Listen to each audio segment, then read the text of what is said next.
Cold and tired, I left my house this evening, mechanically locking the door behind myself and stepping out into the crisp fall air.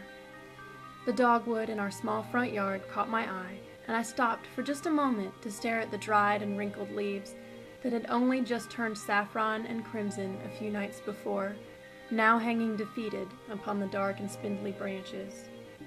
Starting again suddenly, I forced myself toward my car to wander unwillingly into the commercial bustle for a few items I needed. Defiantly, and despite my best efforts to fill my thoughts with remembering my shopping list, the image of the dogwood hung in my mind, and a voice, somewhere deep inside of me, somewhere so lost and lonely that it seemed to echo for a moment, asked, "Where is your inspiration?" Good question. Where was my inspiration? A source of inspiration for me since the moment we first toured our little house with the realtor, the dogwood held no excitement for me anymore.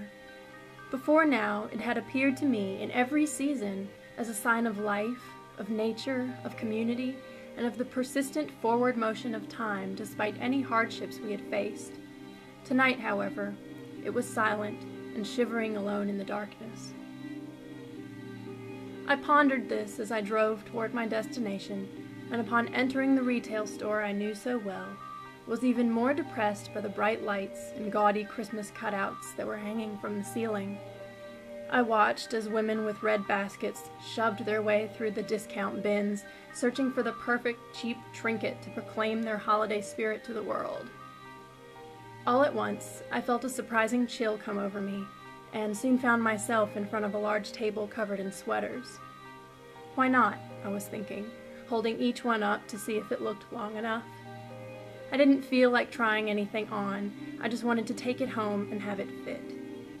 I squinted at the sweater, noticing that I had absent-mindedly picked up a drab gray one. Unusual for me, it seemed, since only 6 months before, I had been on a bright yellow and purple kick, embarrassing my friends by shamelessly inventing outfits that juxtapose the two colors.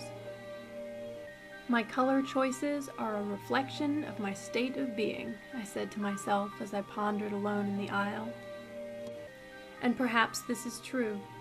While I used to feel as alive and vibrant as the yellow shirt that now hung in my closet, it seemed in this moment that I was just as dark and bewildered as this sad limp sweater in my hand. I left the store, gray sweater in tow, and wandered without any sense of purpose back to my car. I walked with the key in my hand, feeling isolated and detached in the chilly lamplight, and considered my situation. If only I could find inspiration enough to begin searching for my misplaced inspiration.